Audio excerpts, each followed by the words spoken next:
Welcome to The Explainer. Today, we're diving into a really profound and personal piece of writing. It's all about divine gifts, human weakness, and the overwhelming feeling of being in a debt you can never, ever repay. So, right out of the gate, we're not starting with a backstory or a slow buildup. Nope, we're thrown right into this overwhelming cry of praise.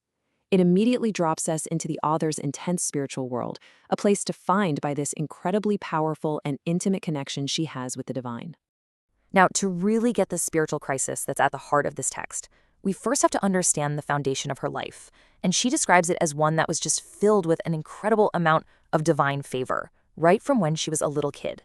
She talks about how God chose her and basically shielded her from sin. It created an environment so pure. She says it was like being raised in the bosom of holy religion. And this isn't just a casual blessing for her. She sees it as this deliberate, protective, and constant presence that was there her entire life. Okay, what's so fascinating here is how she literally maps out God's patience over decades. She sees it as this long, continuous, guiding hand in her life. From being chosen at just 5 years old, through what she calls the blindness and folly of her youth, all the way to this huge spiritual awakening in her 26th year. It's a whole lifetime of grace. But here's the twist, and it's a big one. This constant stream of grace doesn't actually lead her to a place of peace and contentment. Just the opposite, really. It triggers this profound and pretty painful crisis of unworthiness. The more gifts and favors she becomes aware of, the more her own failings and her own ingratitude just seem to be magnified. It's a deeply human paradox, right? The more loved she feels by God, the less worthy of that love she feels in herself. It's a feeling that can hit any of us when we struggle to just accept kindness or success. And this just lays it all out so perfectly, her central conflict. On one side, you have God's actions, peace, reconciliation, benefits, favors. And on the other side, her perception of her own response, folly, carelessness, returning evil for good. This isn't just a list. It's like she's dissecting her own spiritual pain for us to see. Wow, this quote just captures her mindset with such piercing clarity. She feels her failings aren't just simple mistakes.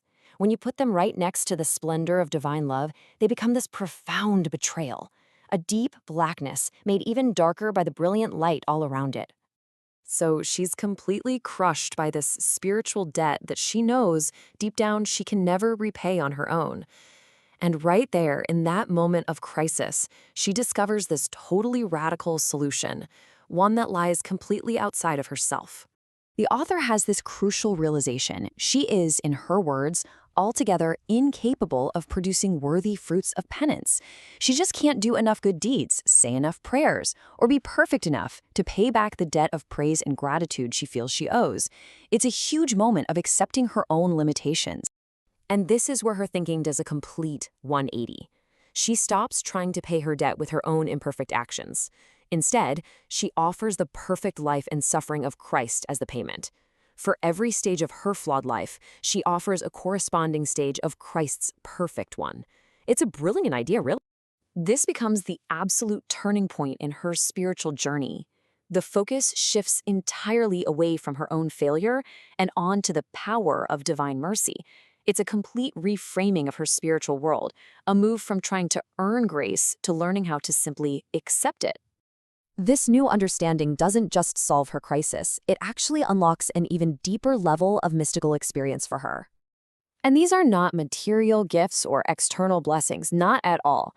They are profound internal transformations that bring her into a new, almost unimaginable kind of intimacy with God. She receives what she describes as the wounds of Christ imprinted right on her own heart and is given access to the deified heart. I mean, listen to this. She says that even if she lived for 1,000 years, she could find endless comfort and wisdom in these two gifts alone. They are everything to her. And it doesn't even stop there. Her spiritual world just expands exponentially. She's given insights into mysteries and divine truths that she says could never have been known by human means alone. Her relationship with God has moved from one of gratitude and guilt to one of direct, mystical knowledge. So you have to wonder, why did she write all of this down? I mean, it's so deeply personal, so vulnerable. Well, the final part of the text reveals her ultimate purpose. And there it is. The key takeaway is that this intensely personal story was never meant just for her. It was written as a testament for future generations. It's really an act of service, meant to be read long after she was gone. She wants her story, her journey from overwhelming grace, through that crisis of ingratitude, to the solution in divine mercy, to inspire other people. She hopes her life will move them to pray, to give thanks, and maybe to find their own joy and pleasure in God. So in the end, her journey from grace, through crisis, to this new purpose offers us a timeless model. It's about confronting our own imperfections, not with despair, but with a hope that's found outside of ourselves. It's a powerful lesson in gratitude, humility, and that universal search for meaning.